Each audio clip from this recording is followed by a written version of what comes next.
हैं India news express. Maharashtra में MVA के बीच सीट शेयरिंग तय। 48 में से 22 सीटों पर शिवसेना उद्धव गुट, कांग्रेस 16 और 10 सीटें एनसीपी शरद गुट को मिल सकती हैं। महाराष्ट्र के विपक्षी गठबंधन महाविकास अघाड़ी एमवीए के नेता मुंबई में थोड़ी देर में ज्वाइंट प्रेस कॉन्फ्रेंस करेंगे। इसमें उद्धव ठाकरे और शरद पवार भी मौजूद रहेंगे। इस कॉन्फ्रेंस में सीट शेयरिंग को लेकर तीनों पार्टियों के बीच तय हुए फॉर्मूले के बारे में बताया जाएगा। मीडिया रिपोर्ट्स के मुताबिक महाराष्ट्र की 48 में से 22 सीटों पर शिवसेना उद्धव गुट, 16 सीटों पर कांग्रेस और 10 सीटों पर एनसीपी शरद गुट अपने उम्मीदवार उतार सकता है।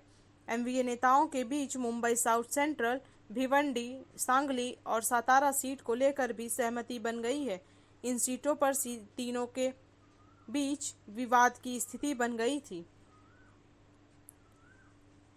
शिवसेना यूबीटी की 2 लिस्ट जारी, 21 नाम फाइनल किए गए। एमवीए में सीट शेयरिंग बड़ा मुद्दा रहा है। कई बैठक होने के बाद भी पार्टियां यह तय नहीं कर पाई कि किसके पास कितनी सीट जाएगी। इसी बीच 27 मार्च को शिवसेना ने 17 उम्मीदवारों की पहली लिस्ट जारी की थी। इसमें मुंबई उत्तर पश्चिम में से अमोल कीर्तिकर को टिकट दिया गया। अमोल को संजय राउत का करीबी बताया जाता है। इसके बाद 3 अप्रैल को 4 और प्रत्याशियों के नाम तय किए गए।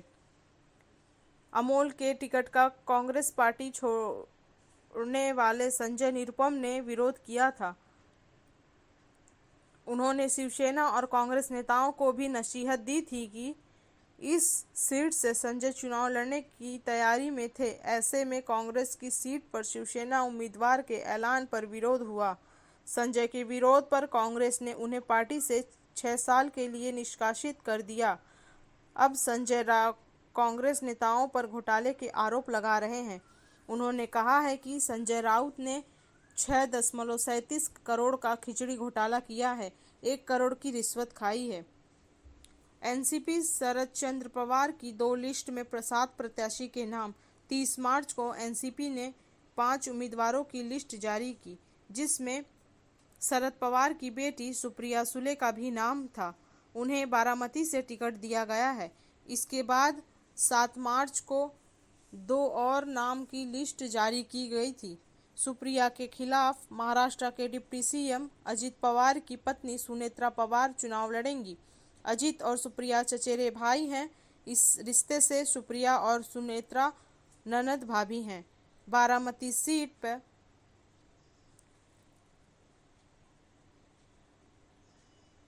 57 सालों से पवार परिवार का गढ़ माना जाता है।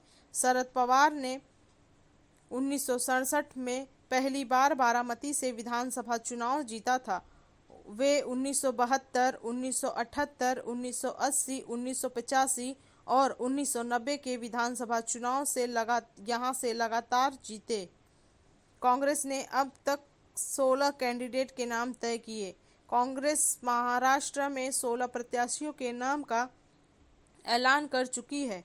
दूसरी तरफ कांग्रेस की लोकसभा के चुनाव के लिए 13 लिस्ट सामने आ चुकी है, जिसमें 240 प्रत्याशियों के नाम तय किए जा चुके हैं।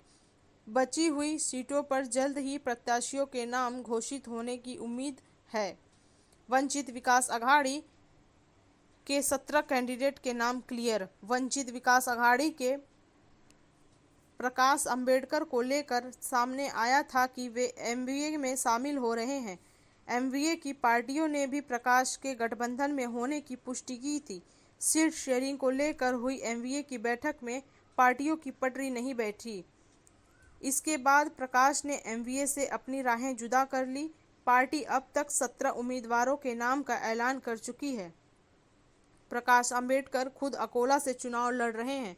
एमवीए से उनकी नाराजगी इसी बात से थी कि एमवीए अकोला से उम्मीदवार उतारने जा रही है। ऐसा ही हुआ है। कांग्रेस ने अकोला से अभय काशीनाथ पाटिल को टिकट दिया है।